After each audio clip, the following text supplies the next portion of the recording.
Alright, so sa video ito, uusapan natin ay ang your house, your rules. So, itong mga ilang paalala at nailista ko sa papel. Bago tayo magsimula, paki-subscribe na lang, pa-follow sa aking Facebook at YouTube. Let's get started.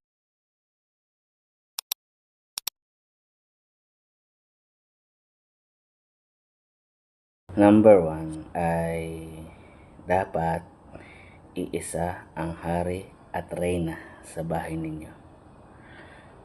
Walang makakapigil sa inyong dalawa sa bahay ninyo. Kahit tanghali na kayong gumising, walang magdadadaldal sa inyo. Walang magmimiron na biyanan o magulang ninyo. Kahit tanghali na kayong gumising. No. Number 2 ay magagawa lahat ng gusto ninyo. Ito nakakatawa.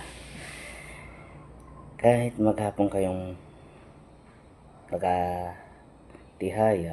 sa kama, kahit maghapon kayo maglaplapan sa kama, walang problema. Walang magsasawi sa inyo.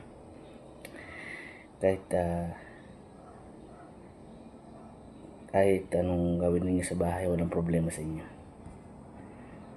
Kahit maghapon kayong tulog o ano pa man gusto niyo sa bahay, walang problema. Kahit ang mga panty ninyo o bra ninyo o brief ninyo ay nakakalat, walang problema yan. Number 6 na tayo. Financially responsible. Hindi yan kayo magbabudget ng pera ninyo. Bayad sa ilaw, tubig, or nangungupahan kayo, renta, grocery, mamalingke, pampers ng anak ninyo. Lahat ng gastusin sa bahay, mabudget nyo na maayos. Hindi yun magagawa kapag nasa in-laws kayo at sa bahay ng magulang ninyo. Promise me. Matututo kayong mag-budget ng pera ninyo. Number 4, you have control over your children. Kung dinidisiplina mo mga anak po, hindi mangingilam ang parents ninyo or in-laws ninyo. Kung konsinti ang anak ninyo, ikaw may control sa anak ninyo. Diba? Kung naging binatag talaga na, hindi mo basta-basta mapipigilan yan. You have control of your children. Depende lang sa sitwasyon kung kayo abroad, trabaho ng ina, mag-alaga ng apo. Question kung nandito kayo sa Pinas ay you have control of your children. Kayo magpapalaki ng anak ninyo. Diba? Kayo magpapalaki ng anak ninyo. You have the control of your kids. 5, walang mangingialam kapag may problema kayo mag-asawa. Walang susi sa inyo. Nanay mo, tatay mo, benan mo, bayaw mo, ipag mo, wala. Kasi na sa asa, ngay. Walang magsususi sa'yo. Pwede nyo mapag-usapan mag-asawa yan. Walang susi sa inyo kapag sarili nyo bahay. Walang suisoy. Sa totoo. Number 6 na tayo. Financially responsible. Hindi yan kayo magbabudget ng pera ninyo. Bayad sa ilaw, tubig, or nangungupahan kayo, renta, grocery, mamalingke, pampers ng anak ninyo. Lahat ng gastusin sa bahay, mabudget nyo na maayos.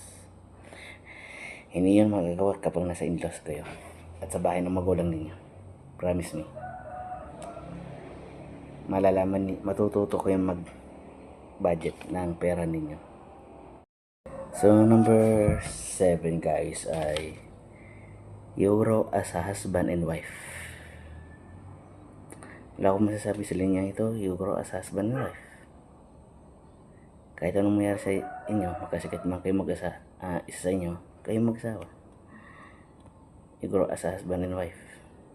Kaya lang makakaintindihan at makakasama habang buhay. You will have your own identity as a family. Pwede mong i-manage ang family mo na walang sagabal. Diba? Kapag nasa kayo, nasa biyanan kayo or magulang ninyo, hindi yung mamamanage ang pamilya niya. Hindi yung maiintindihan kung sino kayo. Kung nakakabod kayo, maiintindihan niyo kung isa't isa. Diba? You will have your own identity as a family. Diba? Wala akong masasabi din eh. Wala akong masasabi din. Less stress.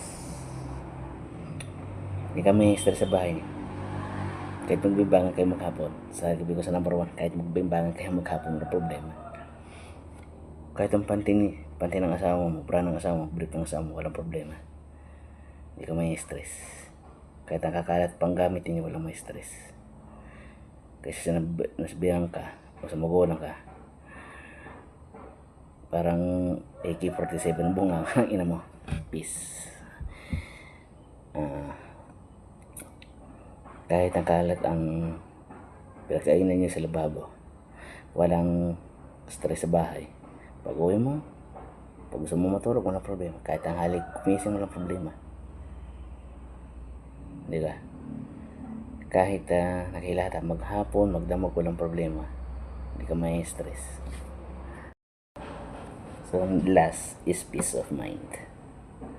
Kahit may overtime ka sa trabaho, may malikas sa trabaho, walang problema, may peace of mind ka. Kasi may privacy ka eh. So I forget sa kalimutan sa mga sinabi ko, privacy. May privacy kayo mag-asawa. Kasi sa nandiyan sa biyanan ninyo o sa magulang ninyo, wala kayong privacy. Tandaan nyo yan. Wala kayong privacy. Pag may bahay kayo, sarili ninyo, may privacy kayo. Yan ang importante. Nalimutan ko sabihin. Privacy. Kahit tapos sa niligaw, alam nyo na, may privacy pa rin kayo. Yun lang sabihin ko. Ito, leaving your parents does not mean na hindi mo na sila mahal. Alam mo, pag nakabugot kayo, less stress nila sa inyo. Less stress lang sa inyo. Kung kayo nakabukod, less stress sa inyo. Lalo kung ang benan ninyo or magulang nyo senior na, less stress yan sa inyo. Hindi na sila mga problema sa inyo. Okay, nakapagod. Trust me. Hanggang dito na lamang.